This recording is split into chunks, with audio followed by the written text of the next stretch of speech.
de départ. Wim Wenders. On entend la musique de Ry Cooder.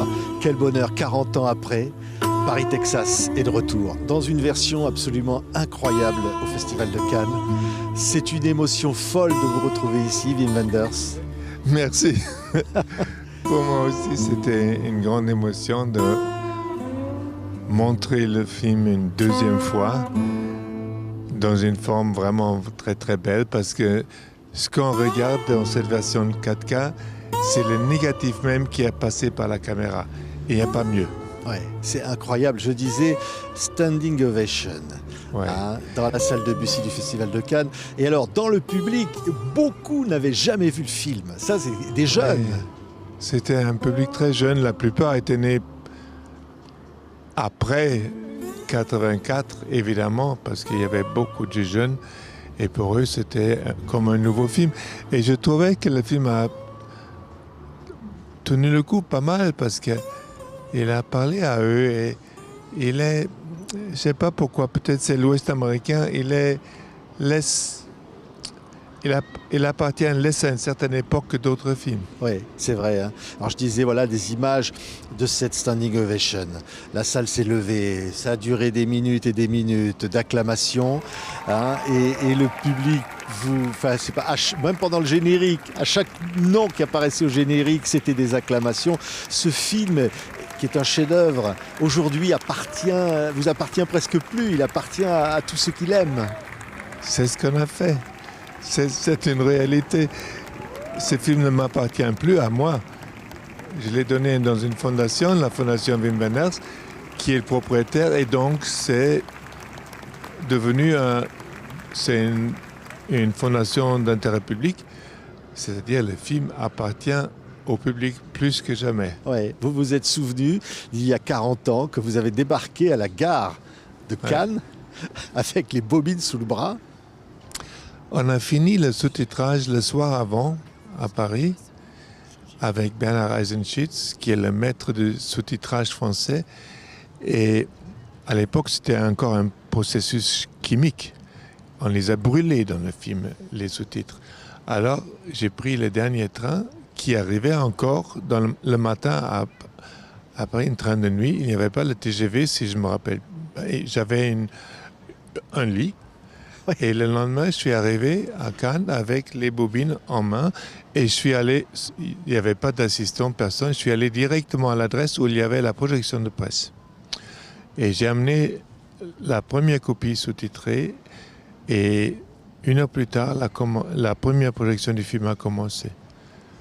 Incroyable. Hein. C'était juste, hein, parce que la cérémonie de l'ouverture du festival, on était dans la salle de mixage pour travailler et regarder aussi comment ça se passe à Cannes sur une poste de télé, mais c'était juste, on était tard. Oui, et la Palme d'Or qui arrive, voilà. Hein qui change votre vie, quoi. C'est un truc de fou. Oui. Ma vie à l'époque avait deux moitiés, la vie jusqu'à Paris, Texas, et puis la vie après. 38 ans vous aviez à l'époque. Oui, j'avais 38 et maintenant ça fait déjà 40, alors ma vie après, c'est plus long que celle avant. Et c'était un des plus beaux moments de ma vie, monter à travers le public vers le président du jury. C'était Dirk Bogarde, à l'époque, une grande élégance. À sa côté, Faye Dunaway. On ne peut pas avoir mieux. Ouais, quel film. Et alors, dans une version restaurée, mais magnifique. Moi, je l'ai vu. Oui. C'est incroyable. Le visage de Harry Dean Stanton qui apparaît comme on ne l'avait plus vu comme ça, buriné dans ce désert texan. Le visage de Nastassja Kinski derrière la vitre du Peep Show. Voilà. On redécouvre le film. Oui. Le film, c'est un peu comme si on avait enlevé un voile. Il est très frais, très jeune lui-même, parce que ce négatif originel était endormi pendant 40 ans. On l'a ressorti de sa cave où il était réfrigéré et tout. Alors le négatif a très bien tenu le coup.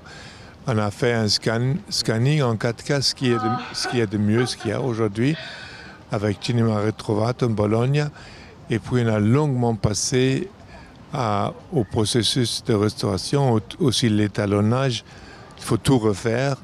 Et c'est comme un nouveau film maintenant. Oui. Sam Shepard, l'histoire, le scénario, évidemment tout ça reste marqué dans vos souvenirs, le tournage chronologique de l'histoire du film et cette histoire d'amnésie, ces images de l'Amérique rêvée et cette histoire fantastique, humaine, bouleversante. Je crois ce qui a beaucoup marqué le spectateur à l'époque et aujourd'hui encore, parce que l'idée c'est aussi époustouflant, c'est à la fin il y a donc une longue scène entre un homme et une femme et lui il peut la voir et elle ne peut pas la voir. Et ça c'est quand même assez miraculeux.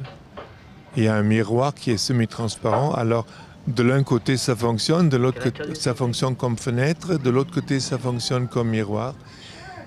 Et c'est quand même une situation assez mythique presque. Et dans le film, tout à la fin, sans vouloir ruiner l'histoire, tout à la fin, les deux arrivent à retourner la situation de manière que lui, il devient invisible et elle peut le voir. Et lui, il ne la voit plus. Alors, c'est un peu ça, cette scène du peep show qui a fait que le film est resté tellement dans la mémoire. Oui, Nastassja Kinski, merveilleuse. On la voit dans cette version restaurée d'une beauté. Mais oui, incroyable. Elle avait 24 et c'est le film qui a vraiment marqué sa carrière. Elle était époustouflante.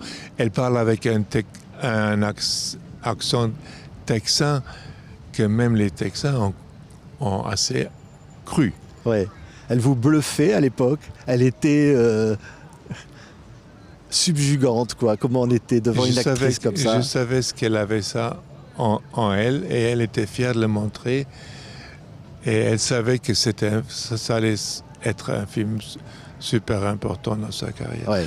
On avait travaillé avant, déjà 10 ans avant. J'ai fait son tout premier film quand elle était encore presque enfant, à l'âge de 10.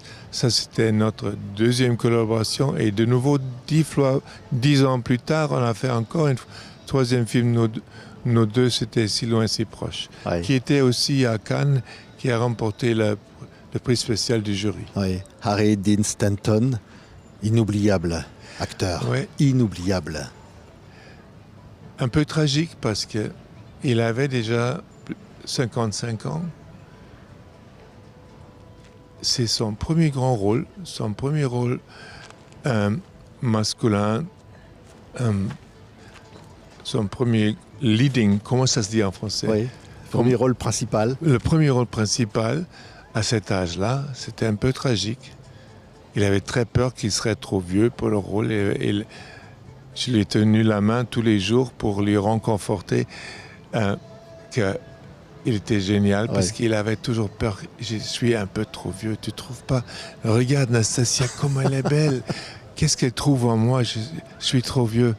Alors, mais il était génial dans le film. Incroyable, inoubliable. Après, il ne voulait plus jouer rien que ça, que des rôles principaux romantiques. Il n'a plus eu un seul comme ça. Ouais. Hunter Carson, gamin, incroyable gosse. Aujourd'hui, il a quoi, 48 ans? Quelque chose comme ça. 50 ans. 50 ans. Il a 50 ans. Ce qui est incroyable, c'est... Moi aussi, j'ai revu le film et je suis plongé là-dedans pendant des semaines pour la restauration. J'ai vu un autre film un peu parce que à l'époque, j'étais jeune aussi. Et là, et tous mes amis qui ont vu le film, quand on avait terminé la restauration, on a fait une projection pour les copains, qui l'ont tous vu à l'époque quand eux, ils avaient 30 ans, ils n'avaient pas d'enfants. Alors, tous mes amis maintenant sont des parents, ils ont des fils et des filles.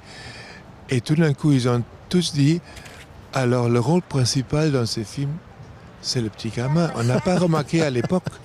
Mais là, maintenant, comme on est nous-mêmes parents, on se rend compte quelle importance il a, ce rôle. On parle toujours, évidemment, de Nastassja et de Harry Dean ils sont géniaux. Mais un héros secret du film, c'est le gamin. Ouais, incroyable film, et on pleure. Il y a des scènes... Merci. Vraiment, on a pleuré ici à Cannes en voyant ces images. Quand, Moi aussi, même quand elle enserre le petit et quand il lui vient, c'est lui qui choisit sa mère. C'est merveilleux. C'est universel ce film. Ah ouais. Non, ça, ce film-là, cette scène-là à la fin, ça me prend toujours. Moi aussi, je pleure toujours quand je vois ça. Parce que je me rappelle que c'était son intuition à lui, au gamin, de la prendre dans ses bras. Je croyais pas qu'il avait ça en lui. Parce que c'est un geste quand même, une grande geste. Il touche ses cheveux. Il touche les cheveux de sa mère. Et puis il dit « It's wet ». C'est limite parce que, évidemment, elle s'est lavé les cheveux pour le voir. C'est ça, on comprend ça. C'est quand même, c'est attendrissant que le petit enfant est si attentif et il se rend compte sa mère qui n'a pas vu. Bon, il ne se rappelle même pas d'elle parce qu'il avait 3 ans et quand elle l'a quitté, maintenant il a 7, il va avoir 8 la semaine prochaine dans le film, on le saura.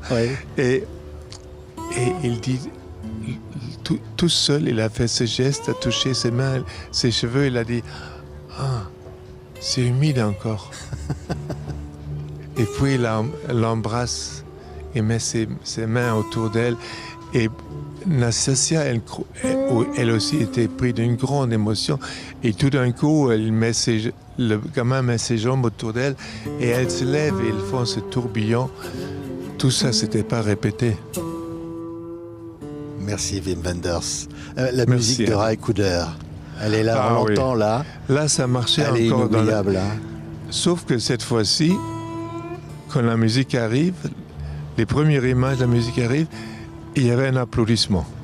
Ça, il n'y avait pas à la première fois. À la première fois, je me rappelle, la musique arrive et on voit que les gens glissent dans leur siège parce que c'est une musique qui te fait relaxer. C'est une musique électrifiante, mais en même temps... incroyable. On entre là-dedans, on plonge là-dedans. Merci Wim Wenders. Merci. C'est un film éternel. Paris, Texas. Ça, on saura seulement beaucoup plus tard. Merci d'avoir été avec nous. Merci.